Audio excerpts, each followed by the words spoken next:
आ रहे हैं। मुख्यमंत्री नायब सिंह सैनी ने आज सोमनाथ के लिए एक स्पेशल ट्रेन रवाना की है। इस ट्रेन से श्रद्धालुओं को गुजरात के सोमनाथ मंदिर में दर्शन करने का सौभाग्य प्राप्त होगा। इस यात्रा का पूरा खर्च सरकार द्वारा वहन किया जाएगा।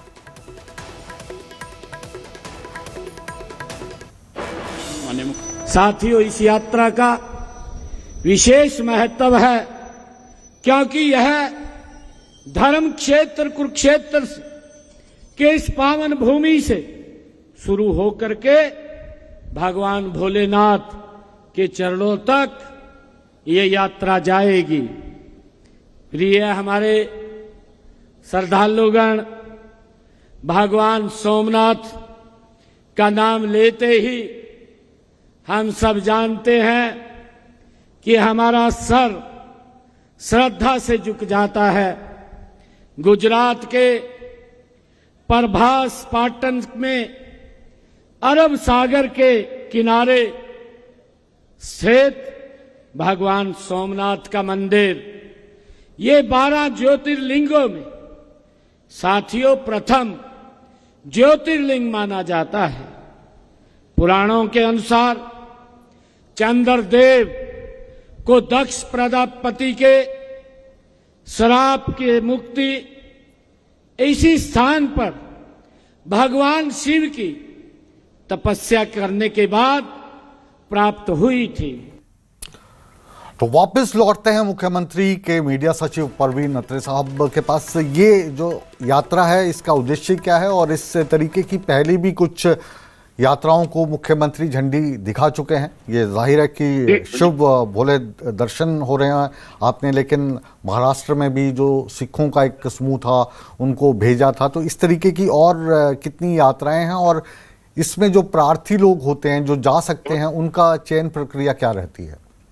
देखिए, ऐसा है मुकेश जी, ये योजना पूर्व मुख्यमंत्री माननीय मनोहर लाल जी के समय शुरू हुई थी जी। योजना का उद्देश्य बड़ा स्पष्ट है कि जो परिवार आर्थिक रूप से कमजोर है और वो जो हमारे तीर्थ हैं, हमारे जो इस तरह के स्थल हैं जहां पे जाके एक इच्छा रहती है दर्शन करने की, भगवान की पूजा अर्चना करने की, आर्थिक रूप से कमजोर वर्ग जो है उनको इस योजना का लाभ दिया जाता है और इसका खर्चा सरकार उठाती है। जिस तरह से नांदेड़ साहिब पीछे माननीय मुख्यमंत्री जी ने कुरुक्षेत्र से ही एक ट्रेन रवाना की थी। जो श्रद्धालु नांदेड़ साहब जाकर वहां पे दर्शन करना चाहते थे, उनके लिए वो सुविधा थी। इससे पहले अयोध्या जी में बाकायदा एक ट्रेन रवाना की, बसें गई। तो इस योजना के तहत आर्थिक रूप से कमजोर परिवार जिनकी सालाना आय जो है वो 1,80,000 रुपए से कम है, उन परिवार के बुजुर्गों को इस योजना का लाभ दिया जाता है। और इस योजना के तहत जो हमारे तीर्थ, जैसे मैं अयोध्या का जिक्र कर चुका हूँ, नांदेड़ साहब का जिक्र कर चुका हूँ, सोमनाथ जी के लिए ट्रेन रवाना हुई है। इससे पहले एक ट्रेन गई थी। तो ये योजना इस तरह से सरकार के द्वारा चलाई जाती है जी। अगर इस योजना में कोई जो आपके हरियाणा के लोग हैं जिनकी आय 1,80,000 से कम है सालाना, तो अगली जो उसमें भाग लेना चाहे, जाना चाहें, दर्शन करना चाहें, तो इसके लिए वो कहाँ पे अप्लाई कर सकते हैं और कैसे इसका लाभ उठा सकते हैं? देखिए, मुख्यमंत्री तीर्थ दर्शन योजना के नाम से बाकायदा पोर्टल है। उस पोर्टल पे जाके अप्लाई करना होता है, अपना जो डिटेल्स है उस पर सबमिट करनी होती हैं और उसके बाद सरकार जो है उस पोर्टल के तहत जो एप्लीकेशन आती हैं उनको वेरीफाई करके श्रद्धालुओं को पूरी जानकारी दे देते हैं कि उनको कब कहाँ से ट्रेन चलेगी या बस चलेगी। उनसे संपर्क किया जाता है और वो समय के अनुसार फिर वहां से ट्रेन या बस चलाई जाती है जी। तमाम जानकारी के लिए, और ये जो बम की अफवाह चल रही थी, ये अफवाह थी, खबर नहीं थी, ये बताने के लिए। और यात्री जो धार्मिक स्थलों की यात्रा करना चाहते हैं, जिनकी आय 1,80,000 से कम है, वो मुख्यमंत्री के पोर्टल पर जाकर वहां पे अप्लाई कर सकते हैं और समय आने पर फिर उनसे सरकार खुद संपर्क साधती है। बहुत बहुत शुक्रिया आपका न्यूज़ 18 से जुड़ने के लिए अत्रे साहब।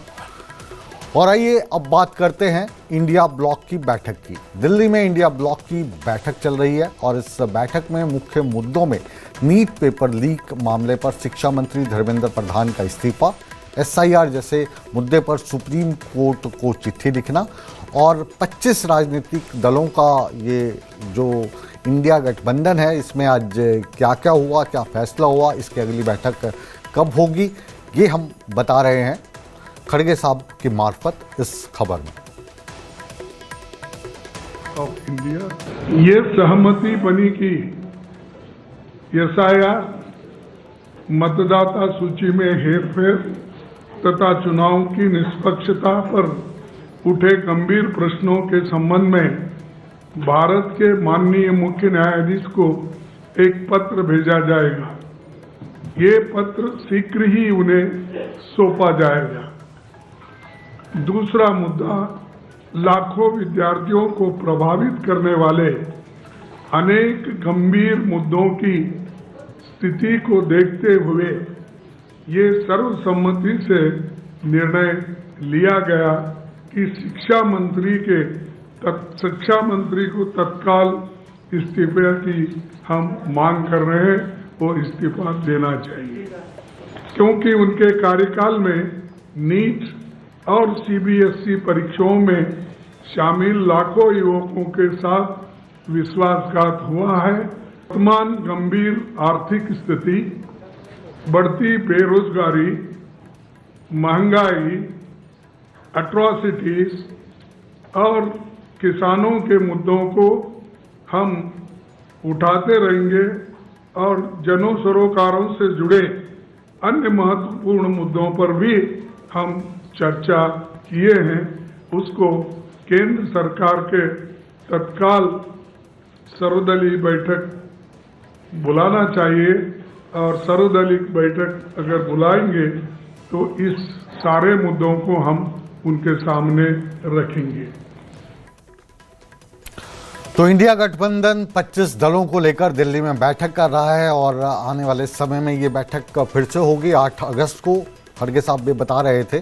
लेकिन वहीं बात अगर हिमाचल प्रदेश कांग्रेस की करें तो वहां पर खटपट अभी भी चल रही है और इस खटपट और बयानबाजी को लेकर नीरज भारती और हिमाचल प्रदेश के मुख्यमंत्री सुखविंदर सिंह सुक्खू आमने सामने हैं। जैसा आप जानते हैं, नीरज भारती ने उपाध्यक्ष पद से इस्तीफा दे दिया है। उनका इस्तीफा कबूल भी हो चुका है। इस्तीफे के बाद अब नशे को लेकर दोनों में खटपट हो रही है। हुआ ये कि मुख्यमंत्री सुखविंदर सिंह सुक्खू ने नीरज भारती को नशेड़ी कह दिया। अब नीरज भारती अपने बड़बोलेपन के लिए, अपने अंदाज के लिए जाहिर हैं, तो मुख्यमंत्री पर भी उन्होंने वार कर दिया। और ये जो वार पलटवार हो रहा है, इसमें चुटकी लेता दिखाई दे रहा है भारतीय जनता पार्टी परिवार। क्या है पूरा मसला, ये देखते हैं। कोई मसला नहीं है। नशेड़ी आदमी को स्टेटमेंट कभी दे दे तो उसमें क्या मसला है? उनकी स्टेटमेंट को सीरियसली नहीं लेना चाहिए। धन्यवाद। कोई मसला नहीं है। नशेड़ी आदमी को स्टेटमेंट कभी दे दे तो उसमें क्या मसला है? उनकी स्टेटमेंट को सीरियसली नहीं लेना चाहिए। धन्यवाद। बहुत ज़्यादा इससे पहले रात हो जाए और मैं वीडियो बनाऊं और फिर माननीय मुख्यमंत्री जी बोलें कि शायद नशे में बना दिया है, तो फिर थोड़ा सा मुझे जल्दी बनाना पड़ा। जिस चेयर पे हमारे ये मुख्यमंत्री जी बैठे हैं, ये टॉप चेयर है इस टाइम हिमाचल प्रदेश की। लेकिन बड़ी हैरानी की बात है, बैठ तो ये टॉप चेयर पे गए हैं, लेकिन इनकी वो टुच्चों वाली हरकत जो है ना, वो अभी खत्म नहीं हुई है इनके अंदर से। चलो कोई बात नहीं, नशेड़ी आपने बोला, अच्छी बात है। एक टाइम पे रज के हम शराब पीते थे, आपके साथ भी 1-2 बार हमने पैग लगाए हैं माननीय मुख्यमंत्री जी, और शायद बार बार जिक्र होता है क्योंकि हमारी ज़्यादा मुलाकात जब भी हुई है ऐसे माहौल में, तो हम कहीं ना कहीं बाली जी के पास जब डिनर होता था, जैसे धर्मशाला जब वो चलता था हमारा सेशन, तो बाली जी एक डिनर जरूर देते थे, तो हम सारे जाते थे, आप भी थे उसमें। आपके साथ हमने पैग भी लगाया वहाँ, हम सिगरेट भी पीते थे। मैं अपनी कोई सफाई नहीं दे रहा हूँ, थे मैं मतलब कि अब छोड़ चुके हैं, वो बात अलग है, लेकिन आप मत मानो। लेकिन एक बात बताऊं मुख्यमंत्री जी, हमने आपको विधानसभा के अंदर जो है बैठे हुए पत्ता छाप खैनी रगड़ के खाते हुए देखा है। आप मेरे कुलीग थे, आप मुख्यमंत्री तो अब बने हैं, पर हरकतें तो वैसी ही हैं ना। कल आपने एक पूर्व विधायक की वीडियो वायरल होते हुए देखी होगी, जिसमें कांगड़ा से संबंध रखने वाले नीरज भारती, जो पूर्व में विधायक रहे, मंत्री रहे, उन्होंने माननीय मुख्यमंत्री पे जिस तरह से आरोप लगाए हैं, वो जूतों में दाल बांटने वाली नौबत कांग्रेस के अंदर आई है। उन्होंने आरोप लगाया है कि किस तरह से सूटकेस में हिमाचल प्रदेश से पैसे इकट्ठे करके दिल्ली जा रहे हैं या मुख्यमंत्री के कार्यालय में बंट रहे हैं। ये चिंता का विषय है। हिमाचल की जनता ने कांग्रेस को सत्ता में इसलिए नहीं लाया कि वो इस तरह के कार्य, इस तरह के कुरीति करें, और वो आरोप भी इनके अपने लोग जो कांग्रेस के प्रदेश के उपाध्यक्ष हैं उन पे लगा रहे हैं। दूसरा चिंता का विषय यह है कि हिमाचल को नशा मुक्त कराने के लिए बहुत बड़ी बड़ी ढींगे हाँकने वाले माननीय मुख्यमंत्री पर उन्हीं के ही पूर्व विधायक आरोप लगा रहे हैं कि किस तरह से वो नशा करते थे